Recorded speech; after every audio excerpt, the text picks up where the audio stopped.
नमस्कार, आपण पाहत आहात बहुजन हिताय न्यूज, जनसामान्यांचा बुलंद आवाज।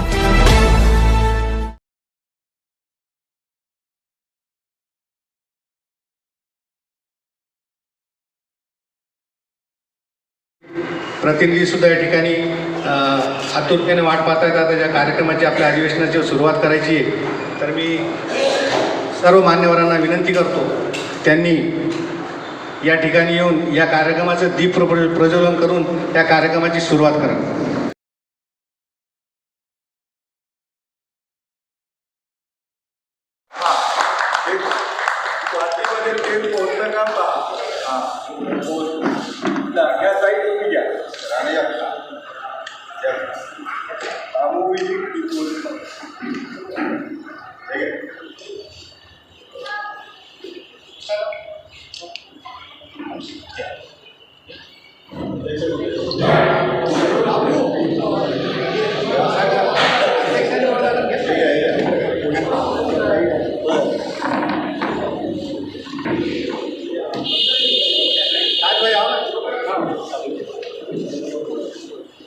पणती जपून ठेवा, उजेड कमी झाला, पणती जपून ठेवा, ऐक्याची ज्योत जपून ठेवा, हम सब एक है।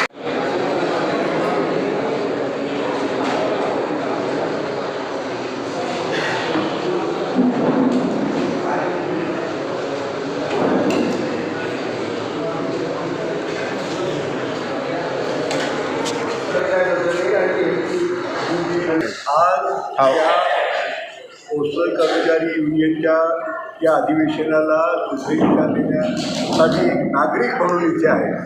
मी नियोजन मंडळाचा सदस्य होतो, अर्थशास्त्रज्ञ आहे आणि सर्व दृष्टीने यांचे प्रश्न मला जे माहीत आहे आणि विशेषतः 70 वर्ष ही सेवा वापरणारा माणूस म्हणून मला असं म्हणावं वाटतं की यांच्या मागण्या इष्ट आहेत आणि देशासाठीच्या नागरिकासाठी, देशाच्या सुरक्षेसाठी, देशाच्या अर्थव्यवस्थेला गती देण्यासाठी आणि एकंदर समाजाचं संरक्षण करण्यासाठी यांच्या सर्व गोष्टीला माझा पाठिंबा आहे आणि रेल मेल आणि जेलनी भारत बनवला ते तत्व अजूनही आपल्या देशामध्ये कायम राहील अशी मी अपेक्षा करतो। मी Rajesh Sawant, circle secretary all India postal employees union Maharashtra.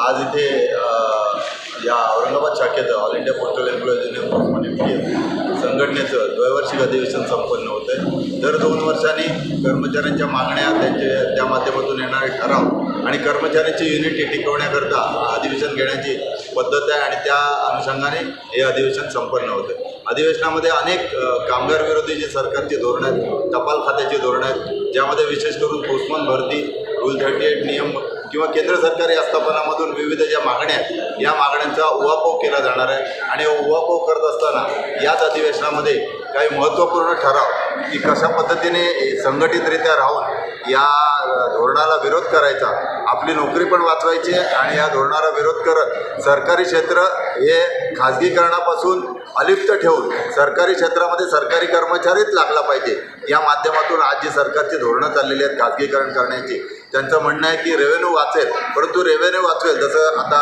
यांनी सांगितलं की त्याच्यामुळे देशाच्या सुरक्षिततेला धोका निर्माण होईल। आज देशात 1,80,000पेक्षा जास्त पोस्ट ऑफिसं या टपाल खात्यामध्ये, खेड्यापाड्यामध्ये आमचा ग्रामीण डाकसेवक जो आहे, या ग्रामीण डाकसेवकाला न्याय मिळणंसुद्धा अत्यंत आवश्यक आहे। GDS कर्मचारी आहे, त्यांना तुटपुंजा पगारावर देशामध्ये तुटपुंजा पगार राबवलं जातं, त्यांना या खात्यामध्ये कायम केलं पाहिजे, ही सुद्धा मागणी आहे। आणि केंद्र सरकारी आस्थापनामधून 8वं वेतन आयोग मिळालं पाहिजे, जुनी पेन्शन योजना रद्द करून नवीन पेन्शन योजना लागू झाली पाहिजे, 18 महिन्याचा महागाई भत्ता जो सरकारी कर्मचाऱ्यांपासून डावलला गेला आहे तो मिळाला पाहिजे, 5% अनुकंपा तत्त्वावरच्या नोकऱ्या त्या सर्व कर्मचाऱ्यांना 5%ची अट काढून टाकून सगळ्या अनुकंपा तत्त्वावर जे कर्मचारी काम करताना स्वर्गवासी झाले त्यांच्या वारसानं नोकऱ्या मिळाल्या पाहिजे। या जुजबी मागण्या घेऊन आम्ही आजच्या अधिवेशनामध्ये काही महत्त्वपूर्ण ठराव करणार।